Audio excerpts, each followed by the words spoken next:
भारत से तिजारत, कश्मीरियों से गद्दारी होगी। एकतरफा इकदामात की वापसी तक तिजारत नामुमकिन है। अफगानिस्तान में दोबारा सोवियत दौर की बदअमनी नहीं चाहते। मसले का पुरअमन और सियासी हल जरूरी है। वजीर आजम की ताजिक सदर के साथ प्रेस कॉन्फ्रेंस।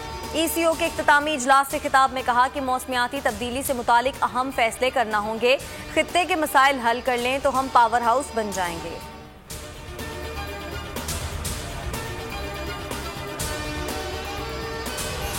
पाकिस्तान और ताजिकिस्तान दोस्ती का रिश्ता मजीद मजबूत। दोनों ममालिक के दरमियान मुख्तलिफ शोबों में 11 मुआहिदों पर दस्तखत।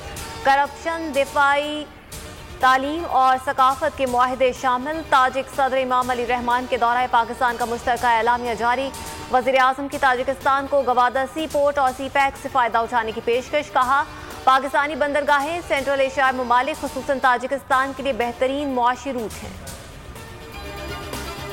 बच्चों को इम्तिहानात में रिलीफ मिल गया। हुकूमत का 10 और 12वीं के इम्तिहानात 10 जुलाई के बाद लेने का फैसला। सिर्फ इख्तियारी मज़ामीन और रियाजी के पेपर लिए जाएंगे। O लेवल के इम्तिहानात 26 जुलाई से 6 अगस्त तक होंगे। वज़ीर तालीम शफकत महमूद का ऐलान। असातिज़ा की वैक्सीनेशन लाजमी करार दे दी।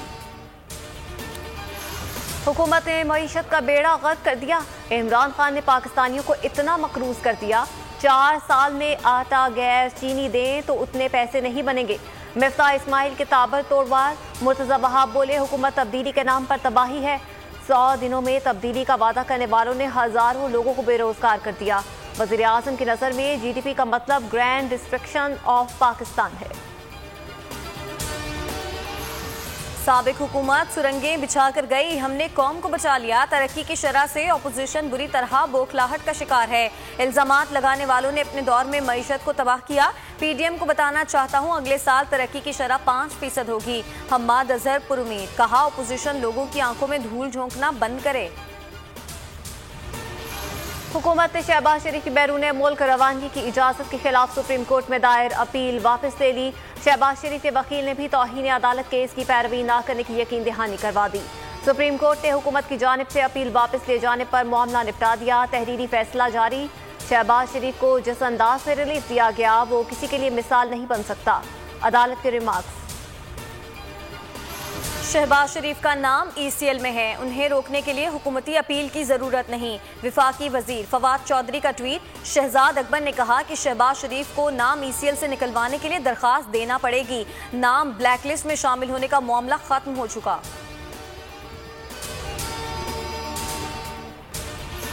खुलकर बात करने की आड़ में जो मुंह में आए बोलने की इजाजत नहीं दी जा सकती। शौकत अजीज सिद्दीकी ने अदलिया के हवाले से बहुत मनफी तकरीर की।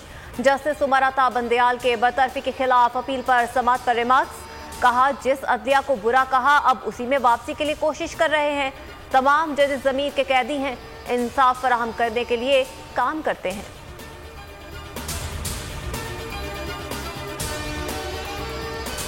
बलूचिस्तान ने भी सिंध पर पानी चोरी का इल्जाम लगा दिया। लियाकत शाहवानी कहते हैं, बलूचिस्तान को 55% कम पानी मिलता है। सिंध हुकूमत हमेशा हमारा पानी चोरी करती रही। गैर कानूनी पंपिंग स्टेशन से चोरी होती है। सिंध का हिस्सा बढ़ेगा तो हमें पानी फराहम किया जाए। आर्मी चीफ का कोटली में ट्रेनिंग एरियाज का दौरा। फॉर्मेशन की जंगी तैयारियों पर इजहार इत्मीनान। कहा, मुसलसल तरबियत और ऑपरेशनल प्रैक्टिस से सलाहियतों में निखार आता है। आर्मी चीफ से पाकिस्तान में कतर तकाफुल इंश्योरेंस कंपनी के चेयरमैन ने भी मुलाकात की। बाहमी दिलचस्पी, इलाकाई सिक्योरिटी और अफगान मफाहमती अमल पर तबादला ख्याल। मुख्तलिफ शोबों में बाहमी ताउन को फरोग देने के उमूर पर भी गौर। NCOC का मुल्क भर में मैस वैक्सीनेशन मुहिम शुरू करने का फैसला। मैस वैक्सीनेशन मुहिम 3 हिस्सों पर मुश्तमिल होगी। पब्लिक और प्राइवेट सेक्टर के साथ इश्तराक किया जाएगा। साल के आखिर तक 7 करोड़ अफराद को वैक्सीन लगाने का हदफ। असद उमर कहते हैं, विफाक तमाम इकाइयों को जरूरी मदद फराहम करेगा। और कराची में ड्रामे की शूटिंग के दौरान हकीकी सीन रिकॉर्ड हो गया। प्रोड्यूसर से कलामी पर गार्ड से फायरिंग कर दी। 9 अफराद जख्मी हो गए। गनमैन को हिरासत में ले लिया गया। डॉक्टर सिमी जमाली कहती हैं, जख्मियों की हालत खतरे से बाहर है। पैलेट्स लगने से जख्म आए, छोटे जख्म के निशानात मौजूद हैं।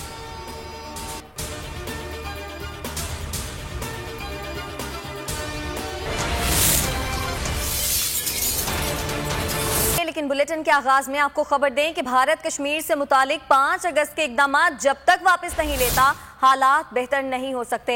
ऐसे में भारत से तिजारत करना कश्मीरियों के खून से गद्दारी होगी। वज़ीर आज़म का दो टोक मौक़िफ़। ताजिक सदर के साथ मुश्तरका प्रेस कॉन्फ्रेंस में वज़ीर आज़म का कहना था कि पाकिस्तान अपनी स्ट्रेटेजिक पोजीशन के लिहाज से ऐसी जगह पर है जो सारे खित्ते को जोड़ सकता है, लेकिन इसका इन्हिसार भारत पर है। जब तक वो पीछे नहीं हटता सब रुका रहेगा। इस्लाम को दहशतगर्दी से जोड़ दिया जाता है। इस्लामोफोबिया की वजह से दुनिया को इस्लाम की हकीकत से दूर किया जा रहा है। हमारा जो हिंदुस्तान से ताल्लुकात है वो बदकिस्मती से जब से उन्होंने 5 अगस्त 2019 में कश्मीर पे यूनिलैटरली एक कदम उठाया है और उसकी वजह से जो उन्होंने इंटरनेशनल लॉज की वायलेशन की है, United Nations security council resolutions है उनकी वायलेशंस करके यूनिलैटरल जो कदम उठाए हैं, हमारे लिए बड़ा मुश्किल है कि उनसे ट्रेड नॉर्मलाइज करें। कश्मीर के लोगों की कुर्बानियों की बिट्रेल होगी, उनसे हम गद्दारी करेंगे। इसलिए हम जब तक हिंदुस्तान रिवर्स नहीं करता हमारे ताल्लुकात इतनी बेहतर हो सकते हैं। पाकिस्तान एक ऐसे पिवटल जगह पे खड़ा है कि सारे इलाके को कनेक्ट कर सकता है, तो वो सारा डिपेंडेंट है कि कश्मीर में जब तक जो उन्होंने 5 अगस्त को जो यूनिलैटरल स्टेप उठाया उससे जब तक वो पीछे नहीं हटते तो ये सारा मामला यहाँ रुका हुआ है।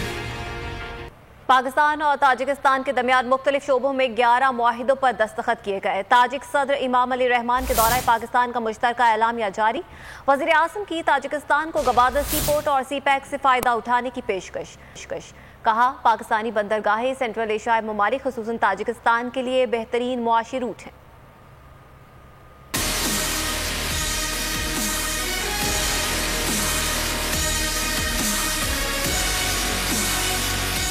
पाकिस्तान और ताजिकिस्तान दोस्ती का रिश्ता मज़ीद मजबूत। ताजिक सदर इमाम अली रहमान के दौरे पाकिस्तान का मुश्तरका एलामिया जारी कर दिया गया। वज़ीर आज़म ने ताजिकिस्तान को गवादर सी पोर्ट और सी पैक से फ़ायदा उठाने की पेशकश भी कर दी। कहा पाकिस्तानी बंदरगाहें सेंट्रल एशियाई ममालिक खुसूसन ताजिकिस्तान के लिए बेहतरीन मुआशी रूट हैं।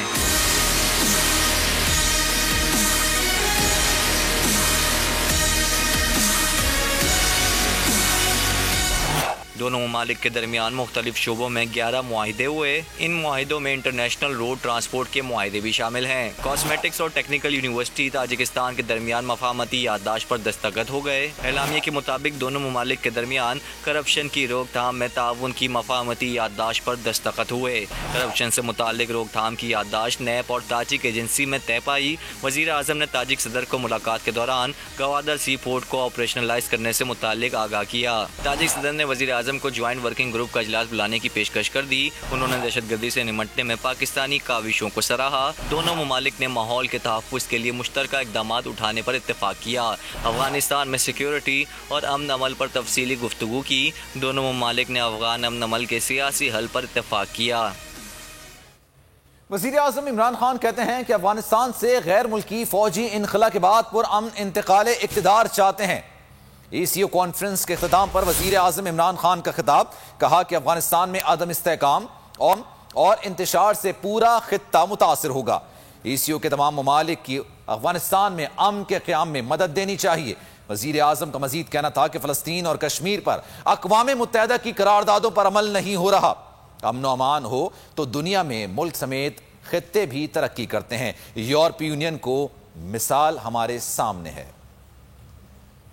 ताजिकिस्तान और पाकिस्तान ने यह तय किया कि हमें पूरी कोशिश करनी चाहिए कि जब यूनाइटेड स्टेट्स की फोर्स विड्रॉ करें अफगानिस्तान से तो हम पूरी तरह अपनी कोशिश करें एक पीसफुल ट्रांजिशन की, एक पॉलिटिकल सेटलमेंट के लिए, क्योंकि ये हम सब सारे खित्तों को फ़र्क पड़ेगा अगर अफगानिस्तान में वो पीसफुल सेटलमेंट ना हुई और इंतशार हुआ। हम सब इफेक्ट होते हैं, क्योंकि जो अगला दौर है जिस तरह मैंने कहा वो है सारे रीजन का डेवलप होने का, उसकी कनेक्टिविटी का। और अगर अफगानिस्तान में हालात ठीक नहीं तो हम सब मुतासिर होंगे उससे। हम सब के लिए इमोशनल अटैचमेंट है 2 इशूज़ की, और वो दोनों इशूज़ नाइंसाफ़ी की वजह से लोगों के ऊपर जुल्म हो रहे हैं। एक फ़लस्तीन में और दूसरा कश्मीर में। यूनाइटेड नेशंस की सिक्योरिटी काउंसिल की रेजोल्यूशंस उनके फेवर में है, उनके ऊपर इम्प्लीमेंटेशन नहीं हो रही, अमल नहीं हो रहा। ये जब एक आवाज़ उठती है इंसाफ के लिए तो वो जितनी मर्जी थोड़ी हो शुरू में, वो आखिर में अल्लाह अल हक है, सच है,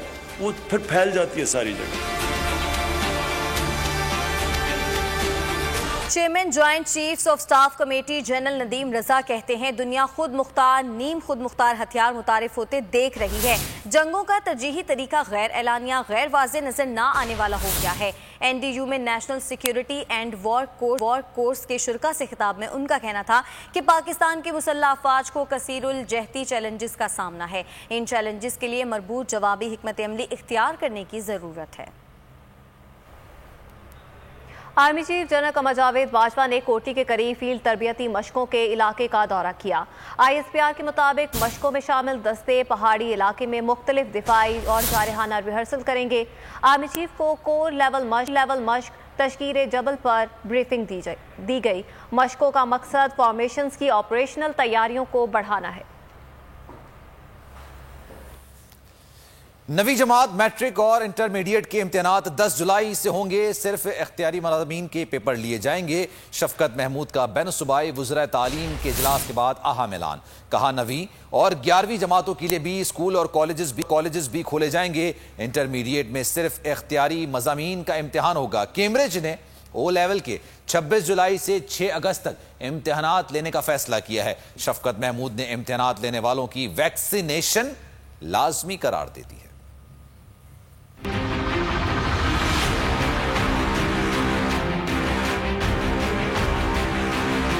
9-10 यानी कि 9वीं और मैट्रिक का इम्तिहान जो है वो इलेक्टिव सब्जेक्ट्स में लिया जाएगा उन मज़ामीन में जो बच्चों ने चूज़ किए हैं, और उसके साथ मैथमेटिक्स जो सब के लिए यकसा है वो भी उसका भी इम्तिहान होगा। यानी कि 9वीं 10वीं का इम्तिहान जो है वो 4 मज़ामीन में होगा। 11वीं 12वीं का जो इम्तिहान है वो सिर्फ इलेक्टिव सब्जेक्ट्स में है। जो O लेवल के बच्चे हैं उनके लिए कैम्ब्रिज ने फैसला किया है कि वो एक स्पेशल एग्जाम जुलाई में लेंगे 26 जुलाई से 6 अगस्त तक। वो भी हम एग्जाम शुरू कर रहे थे, सारे पाकिस्तान के बोर्ड जो थे वो 24 जून से इम्तिहान शुरू कर रहे थे। अब हम उन्होंने कहा है कि 10 जुलाई के बाद आप इम्तिहान शुरू करें, यानी कि मजीद 2-3 हफ्ते जो है वो बच्चों को मिल जाएंगे तैयारी करने। इमरान खान के वज़रा की पॉलिसी की वजह से मईशत का बेड़ा गर्क हुआ। इमरान खान ने बैरूनी कर्ज में जितना इजाफा किया उसकी मिसाल नहीं मिलती। मुस्लिम लीग नून के रहनुमा मिफ्ता इस्माइल की प्रेस कॉन्फ्रेंस, बोले मुल्क में 85 लाख अफराद बेरोजगार हैं, लेकिन इमरान खान और काबीना की आमदनी में इजाफा हुआ। इमरान खान ने बिजली 21% महंगी की, महंगाई में 17% इजाफा हुआ। अगर माहाना 17% महंगाई हुई तो गरीब आदमी कहाँ जाएगा? इमरान खान ने एहतसाब, महंगाई में 17% इजाफा हुआ, अगर माहाना 17% महंगाई हुई तो गरीब आदमी कहां जाएगा? इमरान खान ने एहतसाब नहीं सिर्फ जुल्म किया है।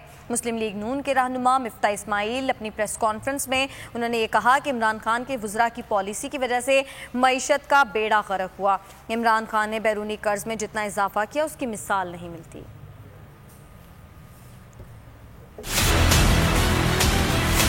इमरान खान बड़ी मुश्किल नैज पे पाकिस्तान को लेकर आ गए हैं और पाकिस्तान और ख़ास तौर पे गरीब पाकिस्तानी इसके मुतहम्मिल नहीं हो सकते। 85 लाख पाकिस्तानी बेरोजगार है। ये पाकिस्तान की हकीकत है और ये पाकिस्तान का तारीख का एक सैड रिकॉर्ड है कि इतने ये जो 17% मई के अंदर SPI बढ़ा है और 18% अप्रैल में बढ़ा है, और जो 2 साल से हर माह 10% खाने पीने की कीमतें बढ़ रही हैं, ये इसकी नज़ीर पाकिस्तान में नहीं मिलती। इसने गरीब की कमर तोड़ दी है। हम जितनी बात कर ले रियासत मदीना की, हमने गरीब लोगों को बेसहारा कर दिया है।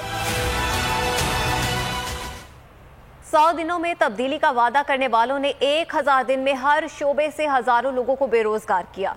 तर्जुमान सिंध हुकूमत मुर्तजा वहाब के वजीर आजम पर लफ्जी गोलाबारी। कहा खान साहब ने 50 लाख घरों का वादा किया था, गरीब आदमी का घर गिरा दिया और उनसे छत छीन ली। गुज़श्ता सालों के मुकाबले में 19% ज्यादा टैक्स जमा करवाने वाले सूबे को ना पानी मिलता है ना ही गैस। कंफ्यूज हुकूमत ने बजट से पहले सेक्रेटरी खजाना को ही तब्दील कर दिया। वज़ीर आज़म की नज़र में GDP का मतलब ग्रैंड डिस्ट्रक्शन ऑफ पाकिस्तान है। PTI की हुकूमत को आए हुए अब 1000 रोज हो गए, 1000 डेज। खान साहब ने 1000 दिनों का वादा नहीं किया था। खान साहब ने अपनी तब्दीली का वादा 100 रोज के अंदर करने का ऐलान किया था। 50 लाख घर लोग ढूंढ रहे हैं। 50 लाख घरों का तो मुझे नहीं पता, लेकिन हाँ, बनी गाला में कोई बहुत पावरफुल आदमी रहता है, उसका घर रेगुलराइज हुआ, लेकिन गरीब का घर, उसकी छत उससे छीन ली गई। खान साहब से पूछे कोई GDP क्या है, मुझे तो ऐसा लगता है ग्रैंड डिस्ट्रक्शन ऑफ पाकिस्तान है। पानी का क्राइसिस आपके सामने है। ग्राउंड रियलिटी ये है कि पानी सुबह सिंध को उसके हिस्से का नहीं मिल रहा। सूबाई सिंध पाकिस्तान की 70%, 68% गैस प्रोड्यूस करता है। सूबाई सिंध को उसके हिस्से की गैस नहीं मिली और आप सबके सामने है, कंफ्यूजन है इनकी हुकूमत में। अभी बजट पेश करने वाले हैं, बजट पेश करने से 10 रोज पहले सेक्रेटरी खजाना तब्दील हो गया। मुल्क में इकोनॉमिक स्टेबिलिटी तब आएगी जब पॉलिटिकल स्टेबिलिटी होगी, और पॉलिटिकल स्टेबिलिटी तब होगी जब ये यू टर्न का सिलसिला खत्म होगा।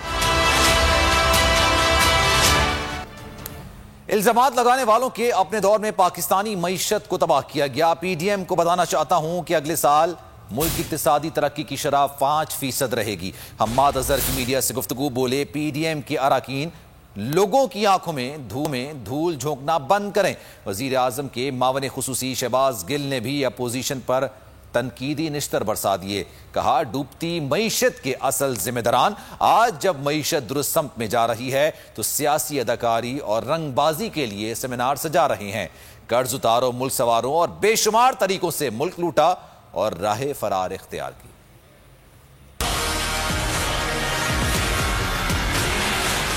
मैं हिस्ब इख्तिलाफ को और अपोजिशन जमातों को और पीडीएम के रहनुमाओं को ये एक ख़बर देना चाहता हूँ जो पूरी कौम के लिए अच्छी खबर है लेकिन उनके लिए बुरी खबर है कि इंशाल्लाह अगले साल 5% और उससे अगले साल 6% की रफ्तार पे हम मईशत को तरक्की दिलवाएंगे। तो ये जो एक हमारी ग्रोथ है, इसकी नौयत भी आपकी ग्रोथ से मुख्तलिफ है और ये बहरानों के सर पे नहीं खड़ी। जब आप हुकूमत छोड़ के गए थे तो अफरात ज़र यानी कीमतें बढ़ने की सतह जो थी वो कुछ ज़्यादा मुख्तलिफ नहीं थी जो आज अफरात ज़र की सतह है। तो लोगों की आंखों में धूल झोंकना बंद कर दें। चोरों का टोला जिन्होंने मुल्क का बेड़ा गर्क किया वो कल एक सेमिनार करने जा रहे हैं जिसका अनवान है डूबती हुई मईशत। ये मुंह और मसूर की दाल, इनको कुछ शर्म आनी चाहिए। ये वो लोग हैं जिन्होंने इकोनॉमी डबोई थी और ये अब सेमिनार करके हमें बताएंगे कि डूबती मईशत क्या होती है। आपको बिल्कुल ये बातें नहीं करनी चाहिए, बल्कि आपको शर्म आनी चाहिए और अगर कोई जगह मिले तो आपको छुपना चाहिए उस जगह पर। आपको इकोनॉमी पे बात नहीं करनी चाहिए। इकोनॉमी का सबको पता है कि इमरान खान ने एक डूबी हुई इकोनॉमी को दोबारा उठा दिया। अब आपका झूठ चलने नहीं वाला।